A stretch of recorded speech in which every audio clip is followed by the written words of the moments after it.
Olá pessoal, sejam bem-vindos de volta ao Metabolizando.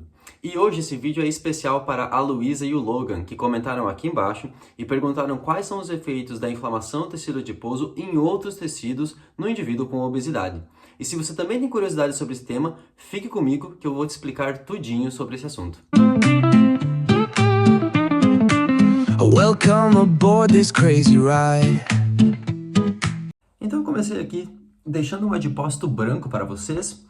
E vamos imaginar que esse adipócito é um adipócito do indivíduo com obesidade, ou seja, um adipócito hipertrofiado. Eu quero chamar muita atenção para vocês que o adipócito do indivíduo com obesidade, um adipócito hipertrofiado, ele é resistente à insulina.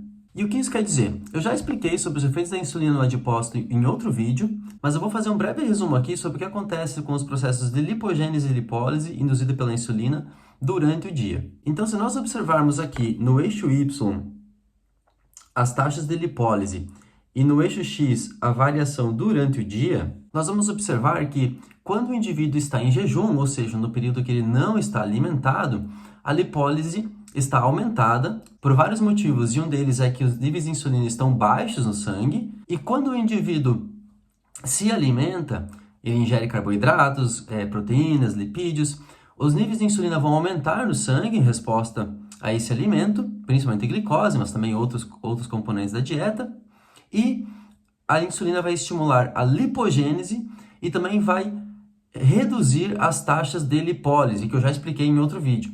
Então, quando o indivíduo se alimenta, ele vai induzir a lipogênese, vai reduzir a lipólise pelo efeito da insulina e entre outros hormônios, e nós temos essa variação, que durante o período de jejum nós temos um aumento da lipólise, no período alimentado nós temos uma redução da lipólise. Se esse indivíduo tem resistência à insulina, ou seja, se os adipócitos dele não respondem corretamente à insulina, ele terá sempre uma lipólise aumentada no período alimentado, quando ele não deveria ter. Então esse adipócito vai estar secretando ácidos graxos para a corrente sanguínea, mesmo na presença de insulina, visto que existe uma resistência à ação desse hormônio. Um outro ponto também que os adipócitos resistentes à insulina secretam são fatores inflamatórios. E aqui eu posso citar vários exemplos, como o fator de necrose tumoral alfa, a interleucina 6, a proteína quimioatrativa de monócitos, e esses todos são fatores inflamatórios que vão contribuir para essa inflamação de baixo grau encontrada no tecido adiposo do indivíduo com obesidade. E o que acontece? Esses fatores inflamatórios, eles vão acabar recrutando mais células imunitárias para o tecido adiposo. O tecido adiposo não é composto apenas de adipócitos, ele é composto por fibroblastos, por células imunitárias, por células endoteliais.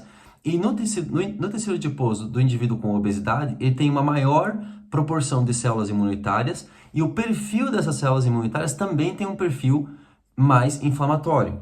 E aqui eu desenhei para vocês apenas como exemplo o macrófago. Lembre-se que existem outros tipos de células imunitárias que também são atraídas para o tecido adiposo. E nesse momento gera um ciclo de feedback positivo, um ciclo vicioso que se retroalimenta e acaba prejudicando o sistema, levando à doença que a gente conhece.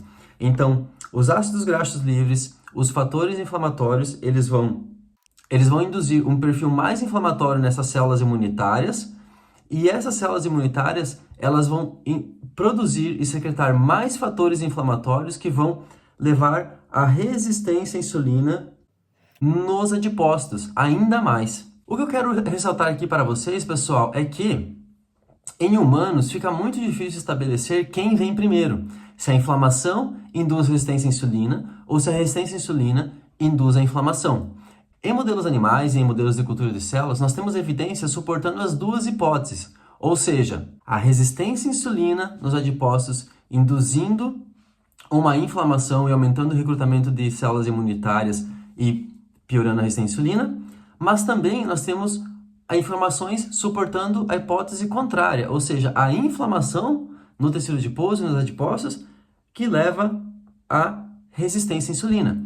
Então, a ciência ainda não sabe quem vem primeiro, se é a inflamação ou a resistência à insulina. Nós temos evidências experimentais suportando ambas as hipóteses. Em humanos fica muito difícil fazer esse tipo de experimento provando de forma categórica quem vem primeiro. O fato é que existe resistência à insulina e existe inflamação no tecido adiposo do indivíduo com obesidade, A resistência à insulina acaba exacerbando a inflamação e a inflamação acaba exacerbando a resistência à insulina. Agora, essa inflamação de baixo grau que é encontrada no tecido adiposo, ela é localizada, ela não se espalha no corpo todo? Não.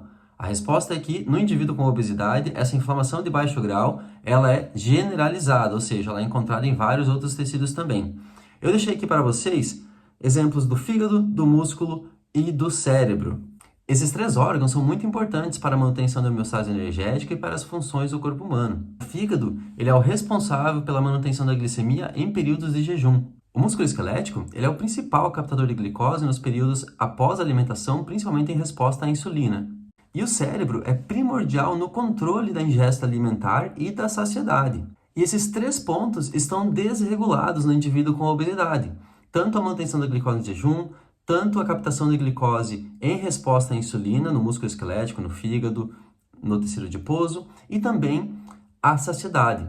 É importante ressaltar que esses órgãos estão envolvidos em vários outros processos fisiológicos, mas aqui eu estou dando apenas um exemplo de como eles são importantes e como eles estão desregulados durante a obesidade.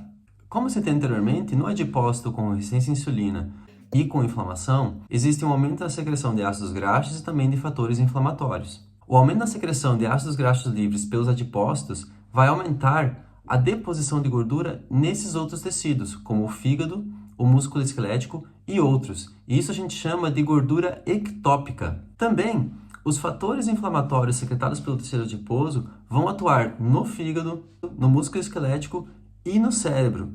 No fígado e no músculo esquelético, eles vão induzir uma resistência à insulina, enquanto no cérebro vão induzir uma resistência à ação de hormônios envolvidos na regulação do apetite, como por exemplo a leptina, entre outros. Então, como resultado da resistência à insulina e da inflamação no tecido adiposo, a secreção de ácidos graxos livres e de fatores inflamatórios vai reduzir a ação da insulina em outros órgãos, como no fígado e no músculo esquelético. Além do mais, o tecido adiposo acaba contribuindo para a desregulação do apetite no sistema nervoso central. Então, pessoal, essa é uma revisão bem básica sobre quais são os efeitos da inflamação no tecido adiposo e em outros tecidos durante a obesidade.